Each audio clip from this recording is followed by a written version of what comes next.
kita lihat terlebih dahulu supaya nggak bingung nih, dasar hukum hak memilih itu apa sih?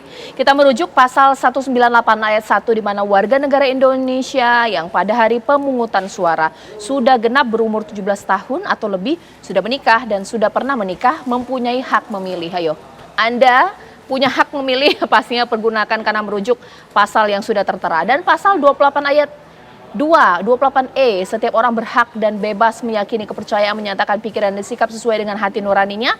Dan juga ayat 3, setiap orang berhak bebas berserikat, berkumpul, dan mengeluarkan pendapat. Kebebasan Anda memilih sudah dijamin oleh undang-undang pemirsa. Selain itu ada pasal 515, setiap orang dengan sengaja, nah ini dia, dengan sengaja pemungutan suara menjanjikan memberikan uang, materi lainnya kepada pemilih supaya tidak menggunakan hak pilihnya atau memilih peserta pemilu tertentu, menggunakan hak pilihnya dengan cara tertentu, membuat surat suara tidak sah, dipidana penjara paling lama 3 tahun, denda 36 juta rupiah. Jadi jelas ya pasal 515 kalau Anda mau mobilisasi dengan memberikan iming-iming uang atau juga materi untuk mengarahkan ke satu paslon tertentu atau tidak salah satu di antara mereka. Atau mungkin juga mencoblos 3 paslon pemirsa.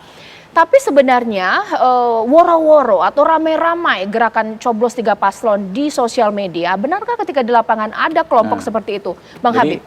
Ini Cak, saya tahun 97 ya, mahasiswa tertangkap ketika kita aksi yang namanya boikot pemilu 97. Saya paham betul ya kesulitan gerakan semacam ini ya. Boikot pemilu, golput atau coblos 3 paslon adalah dalam konteks merasionalisasikan demand atau tuntutan aksi tersebut kepada masyarakat, terutama paling tingkat grassroots. Kalau kita ngajak orang demo atau mengorganisir orang demo, misalnya menolak kenaikan harga BBM, menolak penggusuran, itu gampang rasionalisasinya. Tapi ya, kalau kita mengajak orang untuk tidak memilih, untuk membatalkan surat suara, rasionalisasinya itu seperti apa? Itu yang kesulitan. Zaman Orde Baru saja sulit. Yang waktu itu kan nggak demokrasi. Kanal-kanal tertutup semua, ya kan ya? Dianggap pemilu formalitas semua. Itu aja sulit sekali, apalagi zaman sekarang. Tadi teman dari KPU tadi, siapa Mas Doni ya kan mengatakan ada 2 jalur. De facto kan sebenarnya 3 sebenarnya ya.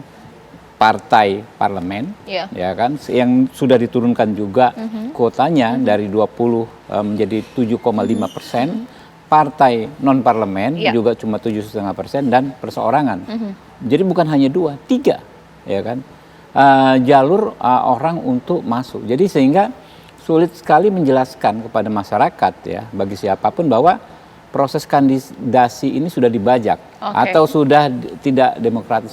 Faktanya banyak orang bisa masuk gitu kan ya. Misalnya kalau ada orang yang mengatakan akan dihambat dan lain sebagainya. Faktanya Pak Dharma bisa mendaftar dengan militansinya, dengan keuletannya bisa mengajukan pendaftaran. Saya keliling ke 13 kelurahan di Jakarta seminggu ini ya, Jakarta Timur. Saya mohon maaf tidak menangkap ya adanya gerakan tersebut di tingkatan akar rumput. Responnya positif-positif aja berarti. Jadi mereka justru antusias dengan pemilu. Ya dengan pemilihan umum ya kan. Walaupun nggak semuanya misalnya mendukung calon yang saya dukung ya, tapi antusias untuk mengikuti pemilu di di Jakarta ini. Kalau Bang Nelson bagaimana? Baik. Hashtag kita hari ini coblos semua kena pidana kecuali independen, harusnya begitu ditambahin ya. Kita sebenarnya sudah hari ini 13 kali lebih kurang yang melaksanakan pemilu dari mulai tahun 55. Survei membuktikan dari data yang ada untuk mereka yang memberikan anjuran, paksaan dan sebagainya sebenarnya. Kalau udah mulai kampanye ini, itu orang yang menyebut tadi, anak abah ya, itu yang harus dituntaskan dulu. Tapi kami berpandangan lain. Dari satu sisi, kita antara nomor 3, nomor 4 ini, negara demokrasi di dunia. Kita pelihara ini. Di sisi lain, kebebasan penuh. Karena itu tadi ada golongan yang menyatakan sedemikian. Di satu sisi kita menempatkannya di dalam regulasi, ya golongan putih. 2 ini yang kita bisa sebut tadi, Undang-Undang Dasar 45 kebebasan berdemokrasi tadi Mbak udah bacakan. Di Undang-Undang Otonomi Daerah juga ada, apalagi Undang-Undang Pemilu ini ya. Di sana siapa yang berhak? Kalau kita telusuri di sisi lain tentunya bahasa Jakarta saya sebut no justice without no product parliament. Nah, ini dia, ini dikatakan begini. Kalau dia di KUHP untuk masyarakat umum, tentunya ini produk parlemen. Kalau dia perda, hanya yang dua ini aja. Nah, di mana kita tempatkan? Kalau mendahului surat edaran, keputusan KPU apakah setara, ini nanti yang diletakkan, baru putusan pengadilan yang menentukan. Tapi ketika ke lapangan ketemu tidak dengan kelompok-kelompok yang resisten ini, yang apolitis ini? Sampai hari ini kami belum temukan. Oke, sekarang saya ke Bang Ciko. Kalau Bang Ciko seperti apa? Ada tidak sih ketika ketemu dengan masyarakat, ada yang kecewa katanya, nggak mau milih lah di Pilkada Jakarta, mau coblos aja tiga-tiganya di surat suara. Ada nggak sih Bang Ciko? Ada, tapi memang saya belum menemukannya secara signifikan ya jumlahnya ya. Kebetulan saya tinggal di Jalan Bangka di daerah Mampang Perapatan yang memang di daerah itu adalah basis pemilih dari Pak Anies Baswedan gitu. Nah, terkait dengan ini tentu selain itu juga di medsos kita lihat begitu ramai ya. Tapi kalau di medsos itu kan tidak bisa diterjemahkan satu posting artinya satu orang, atau bisa juga satu postingan dari beberapa orang, atau ada orang yang menyebarkan postingan sehingga terlihat ramai. Tapi pada prinsipnya kita tidak bisa menafikan keberadaan itu. Dan bagi kami di tim Mas Pram dan Bang Dul, yang kami upayakan adalah tentu untuk bagaimana kami bisa melihat apa alasan-alasan dari teman-teman yang akan melakukan ini. Nah, ini pertama yang harus sebenarnya kita mapping bersama ya, dari bukan hanya bagi kami, juga bagi paslon-paslon lain. Karena kita harus tahu, karena mereka juga adalah bagian dari warga Jakarta yang memang kita harapkan berpartisipasi dalam pilkada ini.